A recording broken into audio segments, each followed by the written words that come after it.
An important matrix operation, which we'll see many uses for as we progress through this course, is the transpose of a matrix. The transpose of a matrix A is denoted AT, so we put that T in the superscript, and it's the matrix whose columns are the successive rows of the matrix A. So to find A transpose, we simply swap the rows and columns.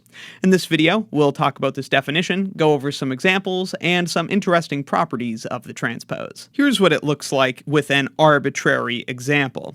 This is a matrix A. Its dimensions are m by n. It has m rows and n columns.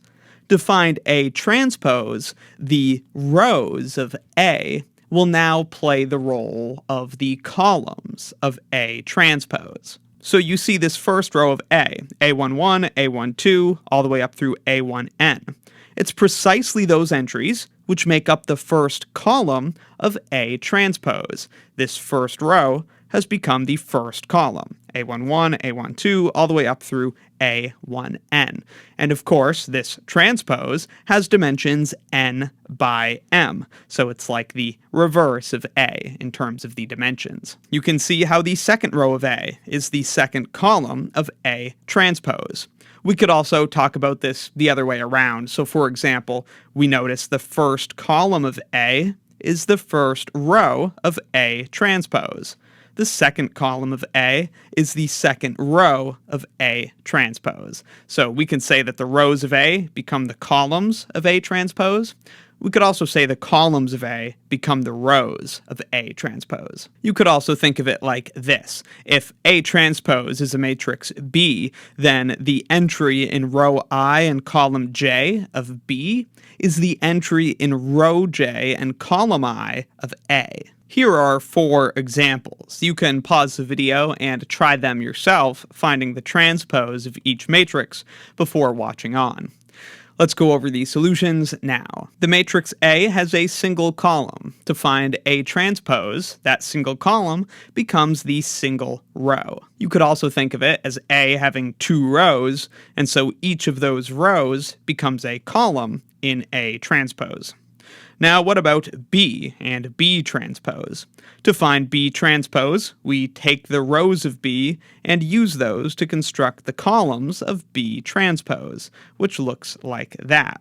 You can see this first row as the first column. You can see this second column, for example, as the second row. You can see this third row as the third column. The rows and columns have swapped. That's how we find B transpose. Now, what about C? Well, C is 3 by 2, so C transpose will be 2 by 3, and we'll have C's rows as its columns. And it looks like that. There's a row, and it's a column in C transpose. Second row, second column. Third row, third column. Last example, matrix D. Let's find its transpose. D transpose looks like that. You can see the first row there as the first column, the second row as the second column, and so on. One thing you might notice is that D and D transpose here are actually the same. This means that D is what we call a symmetric matrix. That's a matrix that's equal to its own transpose.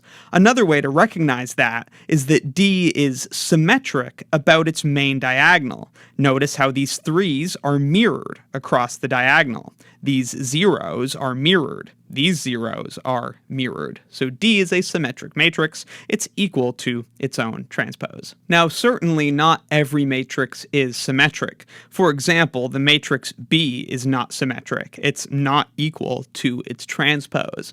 But we can use transposes to construct symmetric matrices. For example, let's suppose we multiply the matrices B and B transpose.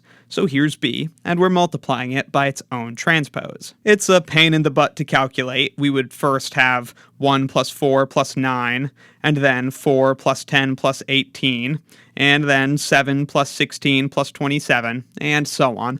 I'll leave a link in the description to my lesson introducing matrix multiplication if you need to review. value, but you can verify the result ends up being this. And look at this. This is a symmetric matrix. You can see how it's symmetric across its main diagonal.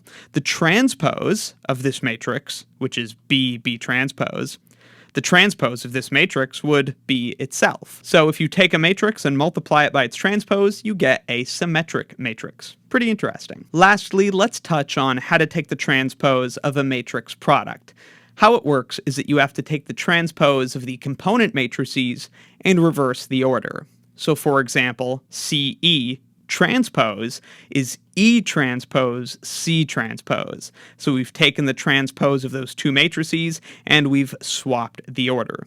Now the matrix C here is the same one that we had in the previous example, and E is a new matrix seen here. To verify that this is true, that the transpose of a matrix product works this way, we can take C transpose, which is this, and E transpose, which is this, and then do the computations. So CE is going to be this matrix, C, times this matrix, E, which is this.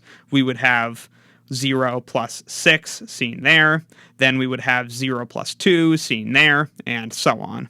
So that's CE, and then it's straightforward to find CE transpose. CE transpose is right there. The first row, first column, second row, second column, and so on. So that's CE transpose. And based on this statement, it should be that this is the same as E transpose times C transpose. So let's do that multiplication and verify. Here is E transpose. Here is C transpose. And if we do the multiplication, we would have 0 plus 6. Then we would have 4 plus 18. Then we would have 8 plus 30, and so on. In the end, we see that E transpose C transpose is indeed equal to CE transpose. So how do you find the transpose of a matrix product AB? Well, you take B transpose times A transpose. So transpose of the component matrices and swap the order. So that's what the transpose of a matrix is, how to find it, and some interesting examples and properties.